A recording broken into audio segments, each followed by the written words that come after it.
Assalamualaikum warahmatullahi wabarakatuh. Perkenalkan, saya Ibu Ani Juraida. Saya akan mengasuh metode statistika ini sampai UTS.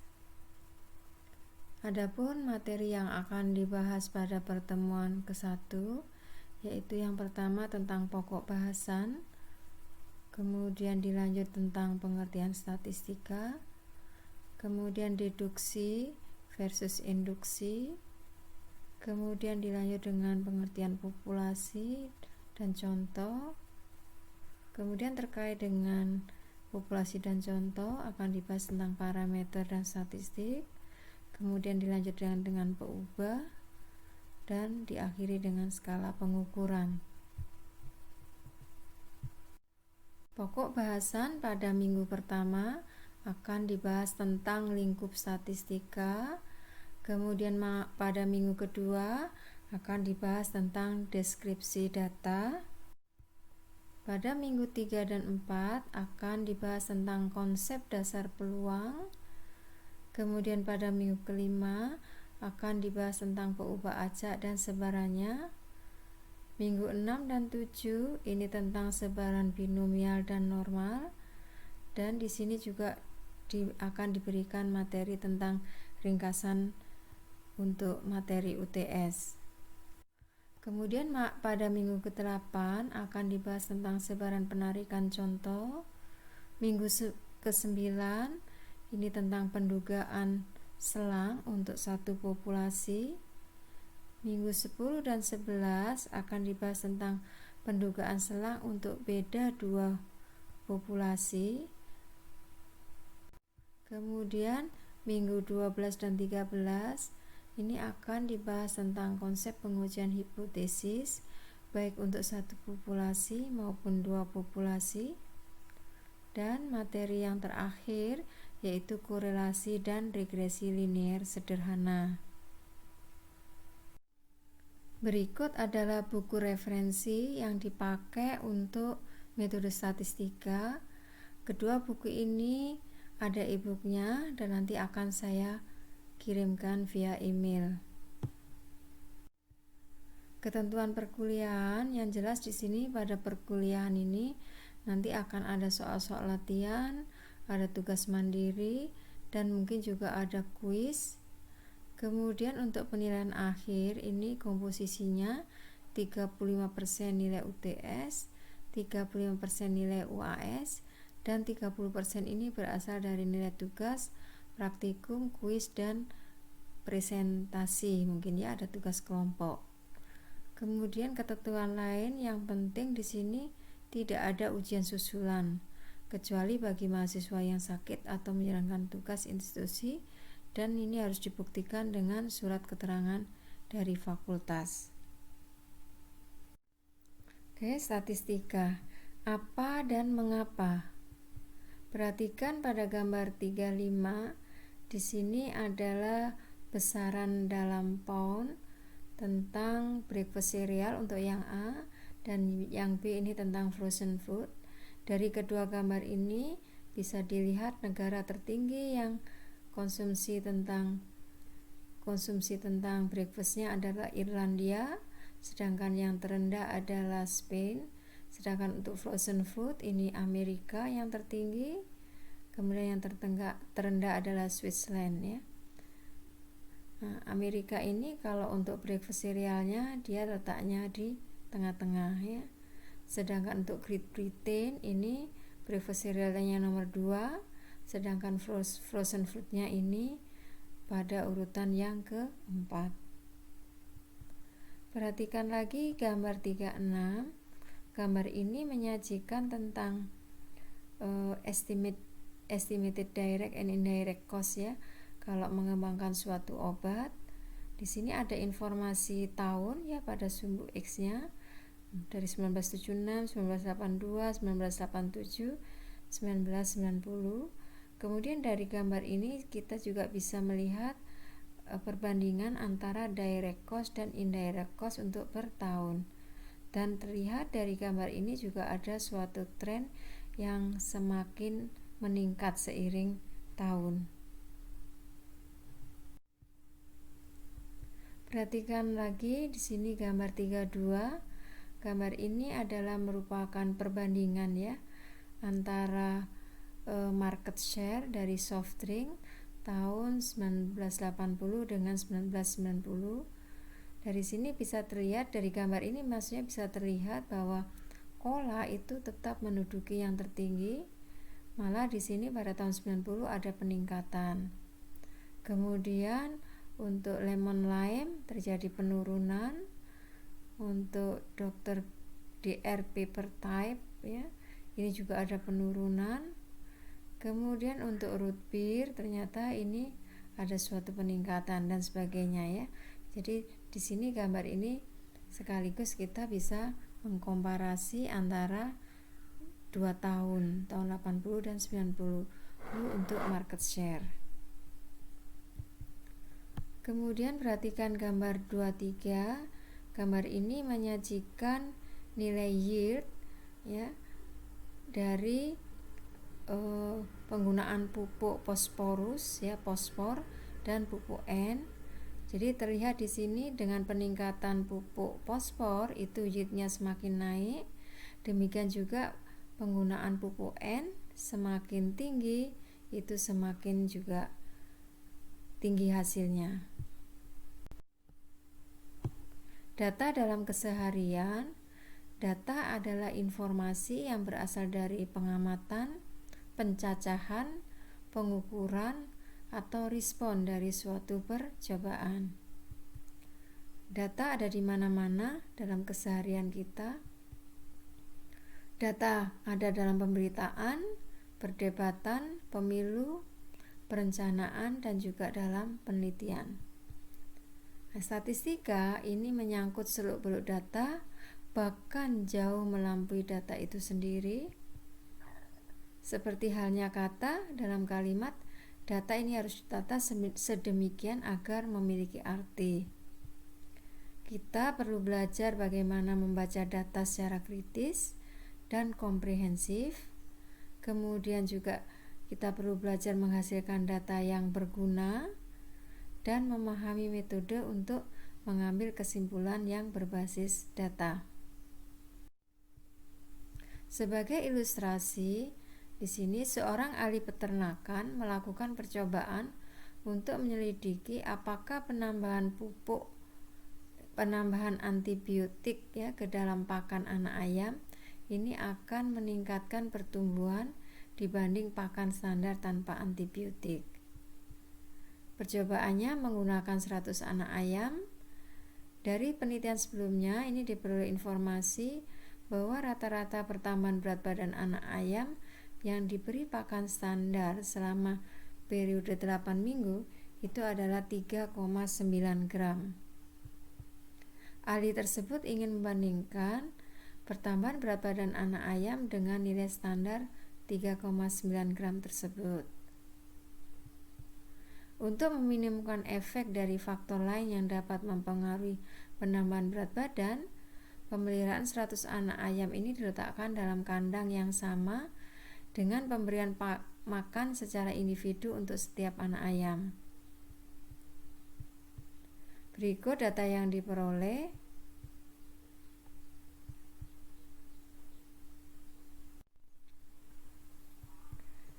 Bila data tentang berat ayam tadi dinyatakan dalam bentuk tabel pengkelasan, misalkan perhatikan kelas 1, ini adalah berat ayamnya antara 3,55 sampai 3,65, frekuensinya hanya ada 1, maka relatif frekuensi ini tinggal dibagi frekuensinya dengan totalnya yaitu 100, hasilnya 0,01.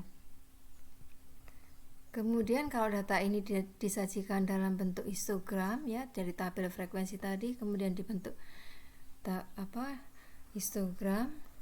Nah, bisa dilihat kalau tadi berat ayamnya itu adalah yang standar tanpa diberi antibiotik, itu rata-ratanya 3,9. Perhatikan pada histogram ini luasan area yang di atas 3,9 ini sangat besar. Jadi dari histogram ini sudah bisa disimpulkan bahwa penambahan antibiotik itu dapat meningkatkan berat badan ayam. Definisi statistika. Statistika adalah ilmu yang mempelajari seluk-beluk data, terutama bagaimana cara mengumpulkan, kemudian cara menganalisis atau memodelkan, kemudian cara menarik kesimpulan sehingga kesahihan atau validitinya dan kehandalannya atau reliability-nya dari kesimpulan tersebut dapat dinilai secara objektif. Pola pikir, deduksi, dan induksi. Pada pola pikir deduksi, itu premis atau kebenaran umum dari sini diturunkan pada kesimpulan khusus. Kebenarannya ini mutlak selama premisnya ini benar. Sedangkan pola pikir induksi ini berasal dari fakta dari berbagai kasus, kemudian diambil generalisasi yang sifatnya ini untuk kebenaran umum, sehingga kebenarannya ini tidak mutlak dan selalu ada peluang kesalahan. Kebenaran dapat kita peroleh secara deduktif maupun induktif.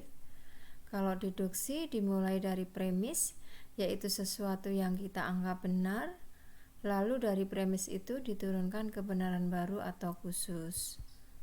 Ada beberapa metode deduksi yang populer seperti silogisme, modus Tholen, dan modus Ponens. Sebagai ilustrasi, misalkan premisnya adalah kalau hari hujan maka jalanan basah. Ini premis.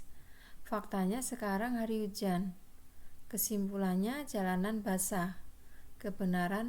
Suatu kebenaran baru. Bagaimana kalau faktanya kita melihat jalanan sedang basah? Apakah yang bisa disimpulkan? Induksi itu dimulai dari beberapa kasus, yaitu pengamatan parsial atau khusus. Lalu dari kasus ini dilakukan generalisasi atau perampatan atau keumuman. Misalkan di sini kasusnya angsa di Aceh berbulu putih, angsa di Semarang juga berbulu putih, angsa di Manado juga berbulu putih, dan angsa di Ambon berbulu putih. Maka kesimpulannya semua angsa berbulu putih. Dalam praktek kita sering dihadapkan pola jika P maka Q. Pola pikir induktif berusaha mencari jawaban terhadap P jika yang diamati adalah Q. Misalkan secara medis, seorang yang kurang tidur wajahnya pucat dan pusing. Suatu waktu ada mahasiswa terlihat pucat dan pusing. Apakah bisa kita menyimpulkan bahwa mahasiswa tersebut kurang tidur? Ini ya, jadi deduksi itu pola pikir matematika. Biasanya dari definisi diturunkan teorema-teorema, sedangkan kalau pola pikir statistika itu adalah pola pikir induksi, jadi berdasarkan contoh dilakukan generalisasi untuk populasi. Cabang statistika ini ada statistika deskriptif dan statistika inferensia. Statistik deskriptif ini berhubungan dengan penyajian data baik dalam bentuk tabel, grafik atau gambar, ukuran pemusatan, ukuran penyebaran, ya maksudnya ukuran deskriptifnya. Nah, pada statistik deskriptif ini adalah merupakan upaya agar informasi dapat ditangkap jelas dan mudah. Pada statistika inferensia, ini merupakan proses penarikan kesimpulan yang bersifat induktif. Populasi dan contoh. Populasi adalah keseluruhan amatan yang menjadi pusat perhatian kita.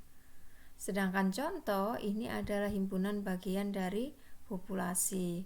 Jadi dari populasi diambil contoh, kemudian dari contoh ini dilakukan generalisasi untuk populasi menggunakan cara induksi.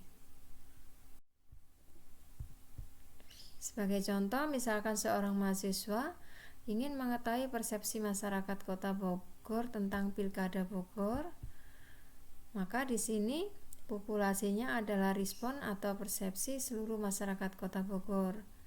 Sedangkan contoh adalah sebagian dari respon atau persepsi masyarakat Bogor. Mengapa contoh?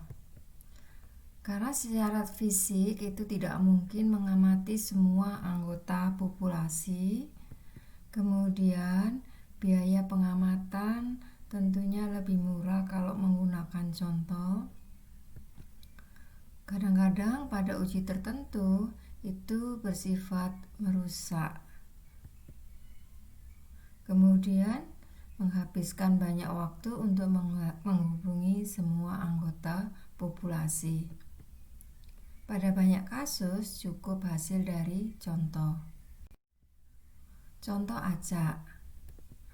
Contoh acak ini setiap anggota populasi mempunyai peluang yang sama untuk terpilih. Objek tentunya dipilih secara bebas. Penentuan contoh dapat diperoleh dengan menggunakan komputer atau tabel bilangan acak. Sebagai ilustrasi, misalkan terdapat 8 mahasiswa pada kelas Medstat. Dosen ingin memilih 5 mahasiswa untuk membuat suatu proyek. Bagaimana cara memilihnya? Yang pertama, setiap mahasiswa ini diberi nomor 01 sampai 89. Kemudian pilih 5 angka acak pada tabel bilangan acak atau bisa juga dibangkitkan dari komputer. Kemudian jika terpilih lebih dari 89 atau ada angka 00, pilih angka lainnya. Maka 5 mahasiswa yang terpilih ini merupakan mahasiswa yang akan membuat suatu proyek. Parameter dan statistik. Parameter adalah deskripsi atau karakteristik numerik dari sebuah populasi. Sedangkan statistik adalah deskripsi atau karakteristik numerik dari sebuah contoh. Untuk mengingatnya, parameter itu berhubungan dengan populasi, sedangkan statistik ini berhubungan dengan contoh. Peubah. Peubah adalah karakteristik yang diamati dalam suatu penelitian. Peubah ini ada yang sifatnya kuantitatif, misalnya seperti suhu tertinggi harian di Kota Bogor, jumlah curah hujan, usia, jumlah saudara kandung, pendapatan tahunan, nama sekolah, dan lain-lain. Sedangkan peubah kategorik atau kualitatif, misalkan tutupan awan dengan kategori mendung, sebagian mendung, cerah, ya, atau mungkin hujan pada hari tertentu dengan kategori ya atau tidak. Peubah kuantitatif ada yang bersifat diskrit dan kontinu. Peubah kuantitatif yang bersifat diskrit ini jika kemungkinan nilainya itu membentuk sekumpulan angka yang terpisah, misalkan 0, 1, 2, 3. Jadi tidak ada pecahan, semua nilainya adalah merupakan bilangan bulat. Misalkan yaitu baiknya hewan peliharaan dalam rumah tangga, baiknya anak dalam keluarga, baiknya bahasa asing yang dikuasai, dan lain-lain. Sedangkan peubah kuantitatif yang bersifat kontinu ini jika kemungkinan nilainya itu membentuk suatu interval. Misalkan di sini tinggi badan, berat badan, usia, jumlah waktu yang dibutuhkan untuk menyelesaikan tugas, dan lain-lain. Berikut ilustrasi untuk data kualitatif dan kuantitatif. Misalkan ini adalah nilai IPK dari 5 mahasiswa. Maka nama mahasiswa ini merupakan peubah kualitatif, sedangkan IPK ini merupakan peubah yang merupakan data kuantitatif. Level atau skala pengukuran. Skala pengukuran ini menentukan metode yang dapat digunakan. Ada 4 skala pengukuran, yaitu nominal, ordinal, interval atau selang, dan rasio atau nisbah.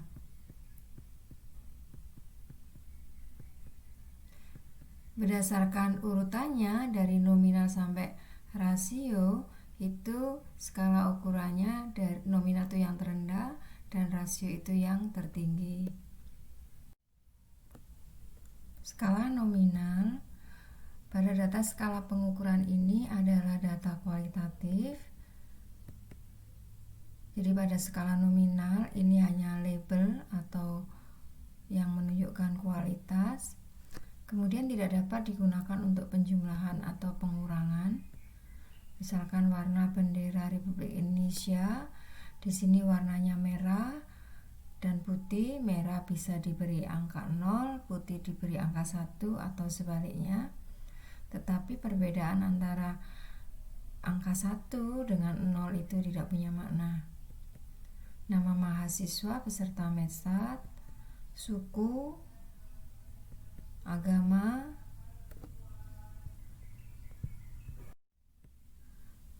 skala ordinal.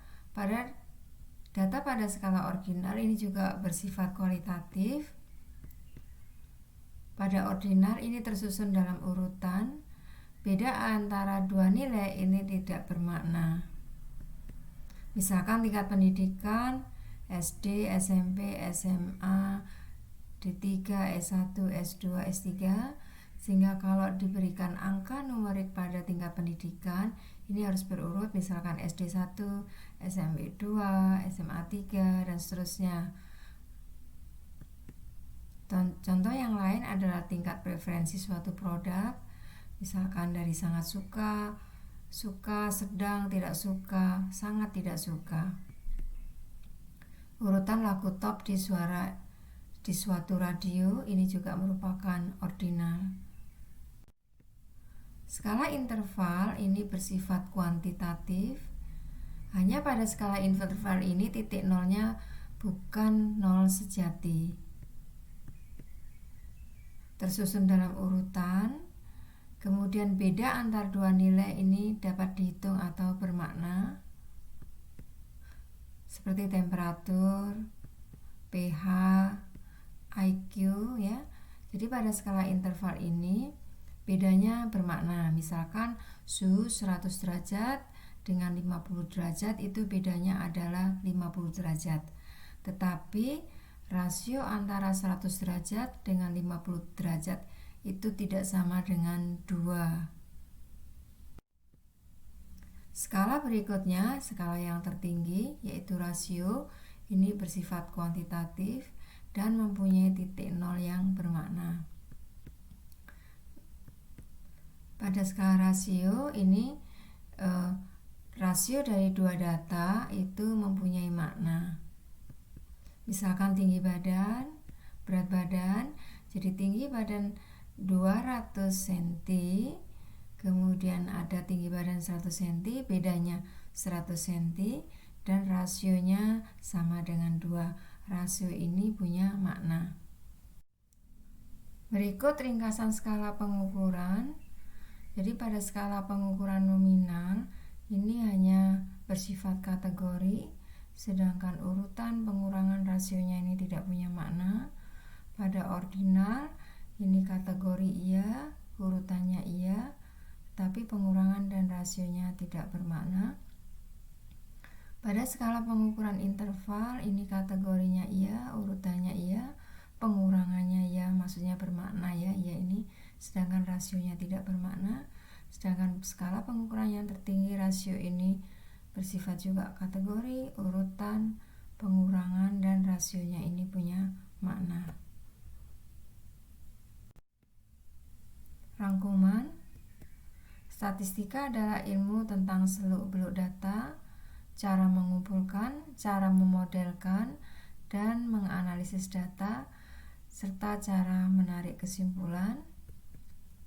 Kita perlu belajar statistika karena masyarakat modern berargumen berdasarkan data, sehingga kita harus tahu bagaimana menarik kesimpulan berdasarkan data. Pola pikir statistika bersifat induktif, sehingga setiap kesimpulan yang diperoleh selalu berpeluang untuk salah. Teknik statistika perlu untuk memperkecil kesalahan ini.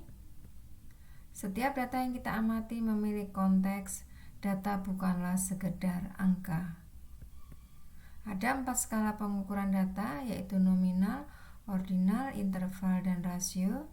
Perbedaan skala pengukuran ini juga perbedaan terhadap teknik statistika yang digunakan. Berikut beberapa soal latihan yang terkait dengan materi pada pertemuan pertama.